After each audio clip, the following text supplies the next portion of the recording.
le contrebasse, c'est celui qui contre-attaque tous les 9 Wenga à la fois.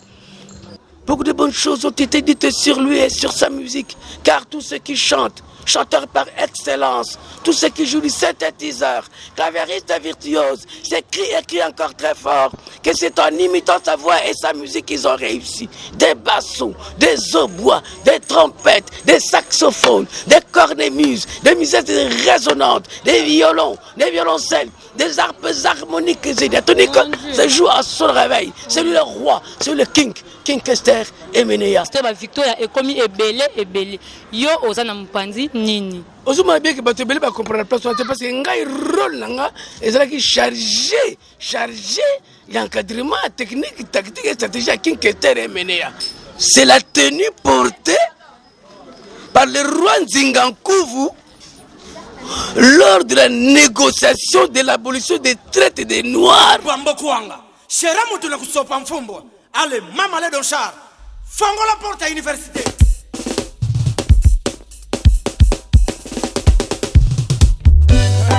Victoria, et là ils sont les King Kester. Aluta continua et Oyo Canyon Sopé. Mando, yai mambo, mando ya. Bana kipiti yai mambo. Bana ijofa. Baka mando, bote na beli.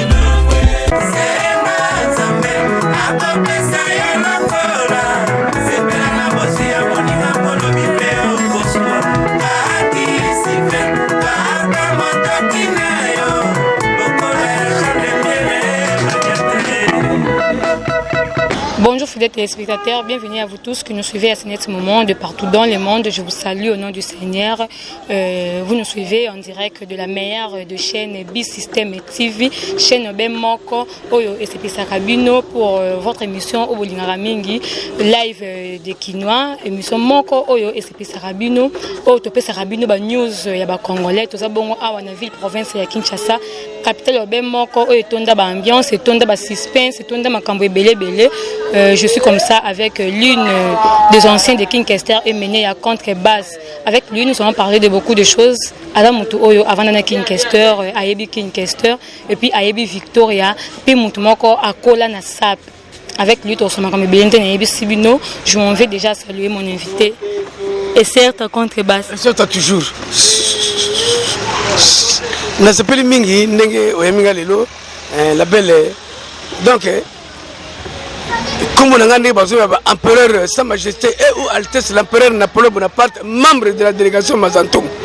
Donc, Moutou Azaki, Kobenga, enfant chéri, King Kester Emenea Barezo, Nokopé Sabino, ou Azaki chargé à technique, tactique, na stratégie à King Kester Emenea, Naebi Meli, Pena Ekote Nae, Nakata Podio, Ngayo Yemei, roi Napoléon Bonaparte, Nebabengi, contrebasse. Contrebasse. Nandenge na yebeli nandenge to mona ye King Kester to mona ba mission King Kester et certes ba pesa raboui mais yo memi et certes c'est la nouvelle génération topeni ndenga na sepela makasi ndenge molobi et certes c'est la nouvelle génération to changer et certes on a pourquoi parce que et certes c'est lokola nga ki changer technique tactique na stratégie King Kester Emenea na mona que R16 mi kobima fallait changer stratégie mususu ya on a la stratégie mususu ya certes ya sika. Maintenant, je dis Sikawana pour contre la carte, malheureusement, donc 18 000 Ntimanka. Mais le gars, comme ta puissance, c'est que nous avons puissance dans votre nez. Tu as le roi Salomon, l'homme aux multiples dons. Donc, et certainement, donc, et Simbia Kangipekin, et Kangipekin, donc, donc, et l'autre pas, sans disque, sans support, mais Yango et marqué Kabinango. Même ça, 18 000 marqué Binango. C'est bon, et certes, on a Victorien Nyonso. Là, je vois mon boss Jean de Pierre Badiata Noble, ma maman Clarence Itumine, Bango tout bazan dengue mon comme Yonde Nzambe ya Nyonso pete. Contrebasse. Lelo oyo Victoria et comment est belé. Contrebasse yo za Victoria ni. Parce que le King era kufa ki biso to bi Victoria o le King en kufa ya kezali mais après le King Kester ba Victoria et comme est belé. Yo ozana mpanzi nini. Ozuma bien que batebele ba comprendre la place parce que ngai rôle nanga ezalaki chargé l'encadrement technique, tactique et stratégie à King Kester Emenea.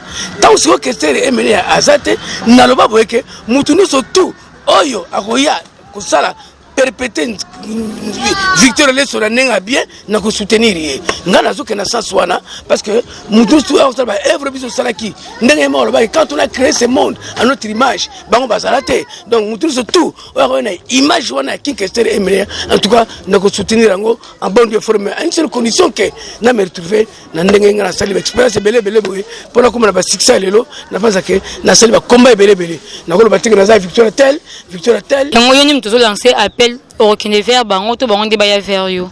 Bon, on dit ngai nazali le diacre de l'église Victor Lesson, le recteur de l'église Victor Lesson. Donc débat mutulu toi ça Victor Lesson foyer ba bango d'abord ba reconnaître ça que mais recteur va mon requin Kester. Mais tant ya ça souté, a outi la recteur. Tant ya ça outi la sous recteur té. Ndenge kendenda tikio. C'est le recteur, c'est le contrebasse. Et puis recteur de l'église Victor Lesson et ça c'est ngambo la milobité. Parce que batu musuba comment on va ça et on va bien autoproclamation muzo ma TV non ngai batikela nga boy mais nga ba nga rien nga ba nga lo mokote mais c'est le peuple de Dieu lui-même ba kamata ba manga place nga funa koma et na basa que et ça la parole moko mwana moko epsanga loba na biso non loba eza vérité pour papa eza bi système TV live de kino loba vérité aye ko ebisanga donc mutu moko ebisanga o a Victor Lesson ba ebisali kambwana abike papa nanga avant kufa ebisanga boy nakazana kambara nanga moko kisasa kombona contrebasse so komi kuna o pesa tambote mwana ayamanga pa ebisali kambwana alesanga amelisanga pa tunanga olinga salonini on a 5 ans amina osani nusu on a pona komba papa nanga 5 ans kaini ngala ngala le roi ko ermo bo ne ba charger ba passeport boy ba passeport ko mburema biométrique te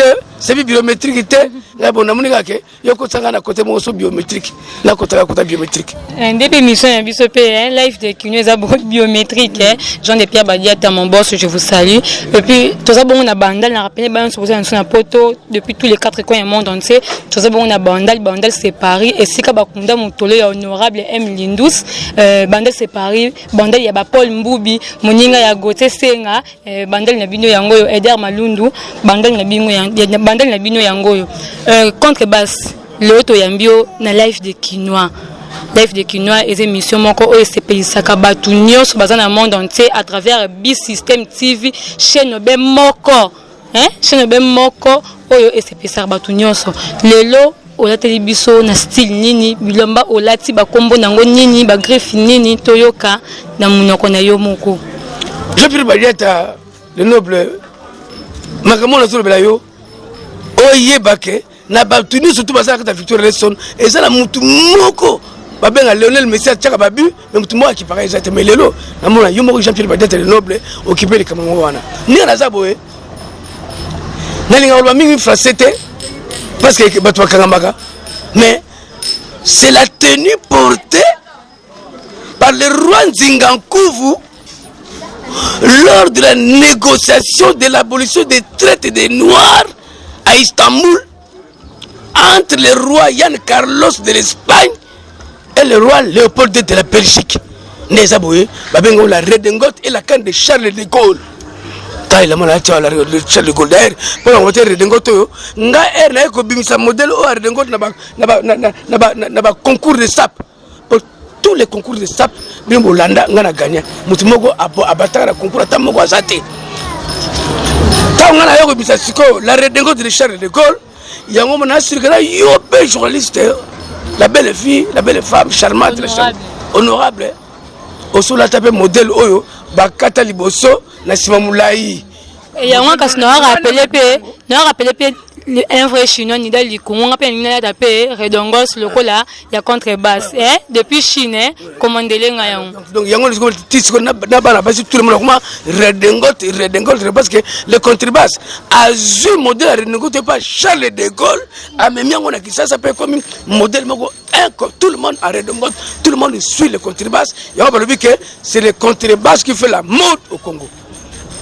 Merci, babi tout le monde en redengol, c'est un peu Kaming était un vrai chinois du Congo, mon chou, à Haute de la Rapé redengol, c'est Fanny Manda depuis Gabon, la maman de Chloé Manda Beauté, Hollande Abisso, contrebasse. to betima solo non sono sto sola awa ko tsaka King Kester yo vanda na King Kester au beta stade de Martyrs 4 fois au 4 bi Lionel Messi ba service nini oyo apporta ba service nini oyo ronda na Victoria omoni en tant que Lionel Messi d'abord heureusement que Nzambe na monete makambo ya musique oyo Nzambe tapesa kango tant que le dernier concert na King Kester est mené en tant que François Hollande yakiawa nga marqué 4 buts successivement en tant que Lionel Messi yandoule mais surtout dans ce tante ya ko mato ko ngamla sa dans la pawana d'ailleurs surtout que image kwana takale ba zibye pango yumo comprendre que de mkolongo yewana ndo yebisa uti po mna ka ermo po ngani balobake nganga tsoka ta l'action yemo tikana secret mo ke abombi so era ko so yemo tabi mais nene tita sika mutwana esa different na oya na usa tita yako maloba oyo kana disque desi oh desi na oh so desi comme on a pamba la bia kalulanga mbote ya mwasi c'est ya mwasi mbote ya mwasi honorable ngo vous comprenez ce qui nous wana.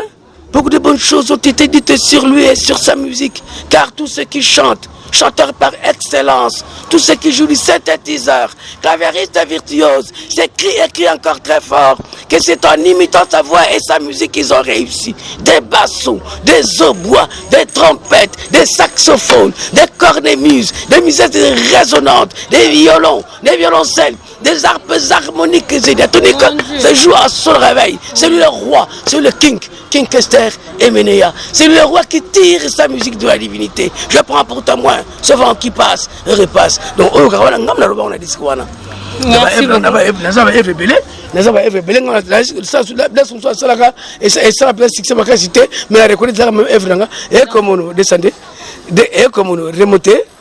et comme on ça sous na peut se crier au besoin que que dans soana m subiso ba oyo ba honorable m Lindus to bien ngote mais Jean de Pierre Badia tele noble ya bien moi c'est pele sikaza ozongi sema makamoro ba souvenir moko ya levier king oui et puis faut ba souke nde besoin la petit yo neto ba que nous créons ce monde à notre image et neto ba donc ba tous tout ba ka ba imiter kaka système ba contribuer ba imposer dans monde yo petit à ça succès mikolo hein voici Mozuri avant ça succès mais faut soit à que la future lesson alors ba idée on a pensé la future lesson pas bien même vous-même en tout cas même ngamoya en tout cas en tout cas même vous-même en tout cas en tout c'est qui c'est le contrebasse qui intervient mais les gens doivent suivre le contrebasse et ce bandit contrebasse va récupérer va effrayer va effacer contrebasse maintenant c'est fini avec honorable la belle fille jolie beauté chocolatée la base toute exploitation et aussi la sucre la base à côté de lui.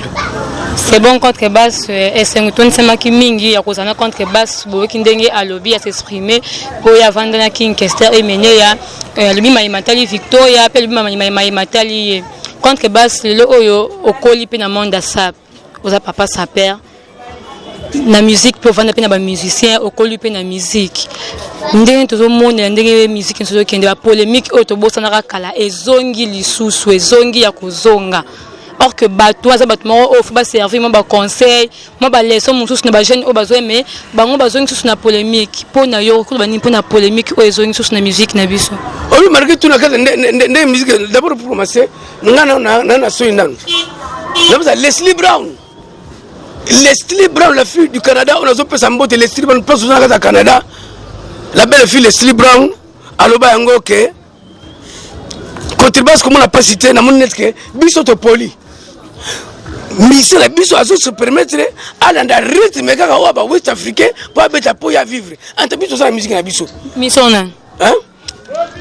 Ne manzembo aimbela ngala banani na ba master nga wa West Africa wana. Hein? Yonde basse, contrebasse. Yonde basse, contrebasse. Yonde basse, contrebasse. Contrebasse. Ouais, ça.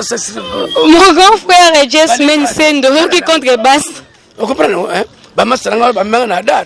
Ba bika ba to c'est pour la contrebasse. Ba embilinga nzembo wana. Il pone ba monike no pona biso grand star ye wana. Mais alors, ba polémique sur son siko, nga za ba tulanga. Ba consigne la très cher. nako pesa conseil na bato surtout te na sala bato nga on pesa conseil que so problème que ezali na ko senga na stratégie nga on ngasa nango na ko senga na Fally DiCaprio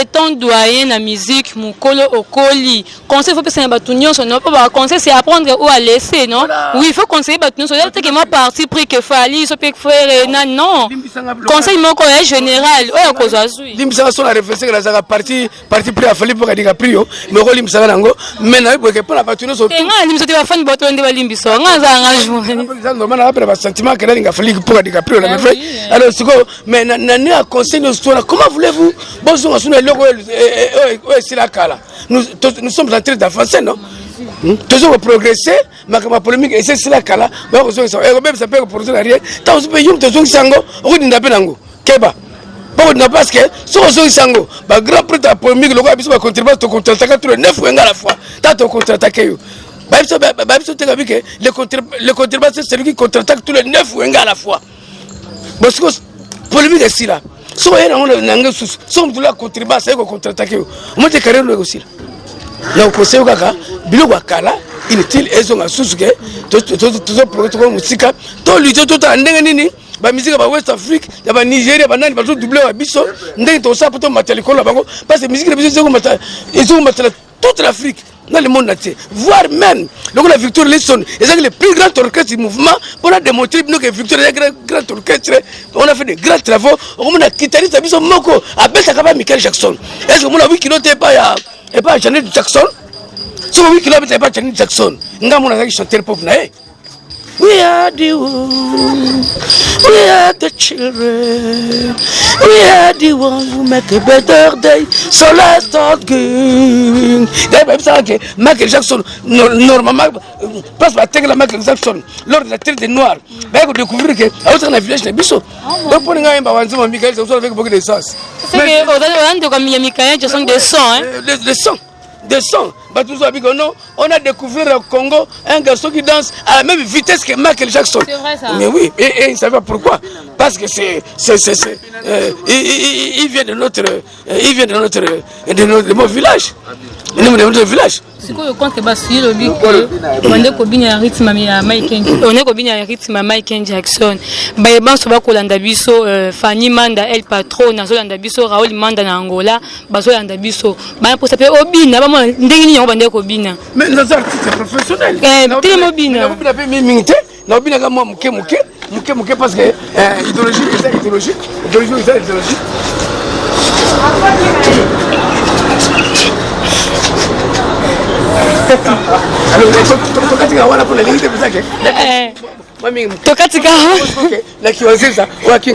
Oui, moi qui banzine ça fait ça moi bientôt zonga moi nostalgie. Le king est mort mais vive le king. Nation. Betango. C'est pas si tonton Jacques Daniel là c'est pas une Allemagne. Ouais. To comme bon on a souka émission na biso moi message moi quand on soit Zolanda yo obini que moi insecte ngani parce que ni inspiré qui au changer secteur on inspiration de wutewa na changer secteur pour le moment king que ça souté je dois faire ce makamno toi menga moko mais na kuzangote toujours na ba copie mais il faut pas nouveauté ça la inspiration soit c'est ça là pour te progresser la nouveauté na kutira la même chose té chaque nouveauté ça là il y a une nouveauté o lingo ma disismi il y a ce qu'on a nena so we et le liboso et certes on a la sali et ça nécessaire Jean de Pierre Badia très noble à Sungakaka à Sangaka moi œuvre muke nakuta atalbo muke ba tu les en webele ata $100 na sagama market nanga pour batu basanini ba nga pe balandelanga mais surtout batinda passeport na monata moi Afrique muke na voyager to moni muke na pesa sango ya ndenge mouvement nanga ba ar nanga pe e bana na monati ba ar nanga zo ba makasi na monati ngamba ko mutunango bazibate na sala aro lelo nga na saibino de redengot Bolati renengot. Leo na sali bino tita yako. Bobina tita yako. Lelo bo sali bino na sali bino za salle mort. Bayi ba yango. Mais et alors lelo la belle les gens de bien va dire merci. Merci beaucoup plaisir za qui a trop. Oui. Plaisir za qui a trop ozana yo. Moi marche wana pe ça bien. Ngamo pe na salango ezaka ndenge ni batumba ba marche ngo uta wapi. Marche ngo ezaka boye. Bolide bien fermé. Tête tournée vers l'arrière. Un pas en avant pour en cas de Maoshigeri, il y a résistance. Bonjour, ouais. Et voilà, fidèles téléspectateurs, nous sommes arrivés à la fin de notre émission. J'espère que vous étiez très nombreux de nous suivre. Et vous avez suivi Contrebasse, il a tout parlé ensemble avec moi, la vôtre, honorable M. Lindous. Restez toujours branchés sur la meilleure de chaîne B-System et TV. Là, je salue ma copine Candice Maïtou depuis Atlanta, la meilleure américaine, la voix américaine. Bangonde Tembe, je t'aime beaucoup ma copine. On se retrouve très prochainement et avec un nouveau numéro. Au revoir. I'm